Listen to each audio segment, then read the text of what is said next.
ऐन सणासुदीच्या तोंडावर सर्वसामान्यांच्या स्वयंपाकघराचं बजेट पुन्हा एकदा कोलमडलं आहे. साखर, कांदा आणि लसणाच्या दरात मोठी वाढ झाल्यानं गृहिणींच्या चिंतेत भर पडली आहे. गेल्या महिनाभरात साखरेच्या दरात तब्बल 30% वाढ झाल्याचं समोर आलं आहे. 24 जुलै रोजी किरकोळ बाजारात साखरेचा दर साधारण 48 रुपये किलो होता.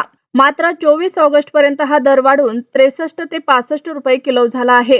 काही राज्यांमध्ये साखरेचा दर थेट 70 रुपये किलोच्या पुढे गेल्याचं सांगितलं जात आहे. साखरेच्या दरवाढीनंतर आता कांद्यानेही ग्राहकांच्या डोळ्यात पाणी आणलं आहे. काही दिवसापूर्वी 25 रुपये किलो असलेला कांदा आता थेट 45 ते 50 रुपये किलो पोहोचला आहे. तर काही शहरांमध्ये कांद्याचे दर 60 ते 65 रुपये किलोच्या पुढे गेले आहेत.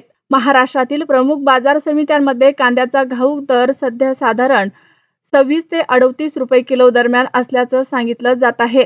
बाजारातील घटलेली आवक, लांबलेला पाऊस आणि साठवणुकीतील कांदा खराब झाल्यामुळे दर वाढल्याचं समोर आलं आहे. दरम्यान कांद्याच्या वाढत्या किमतीवर नियंत्रण मिळवण्यासाठी केंद्र सरकारनं मोठं पाऊल उचललं आहे.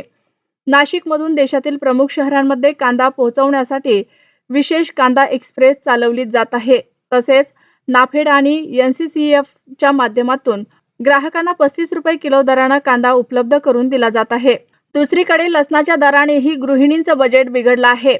चांगल्या दर्जाच्या लसणाचा किरकोळ दर 200 रुपये किलोच्या पुढे गेला आहे. महाराष्ट्रातील प्रमुख बाजारपेठांमध्ये लसणाचा घाऊक दर गुणवत्तेनुसार साधारण 110 ते 185 रुपये किलो असल्याचं सांगितलं जात आहे. साखरेच्या दरवाढीमागे अतिवृष्टीमुळे ऊसावर झालेला रेड रॉट म्हणजे तांबेरा रोग आणि जागतिक बाजारातील तुटवडा ही कारणं असल्याचं सांगितलं जात आहे. मात्र सरकारने साखरेच्या दरवाढीचा संबंध इथेनॉल निर्मितीशी असल्याचं स्पष्ट केलं आहे.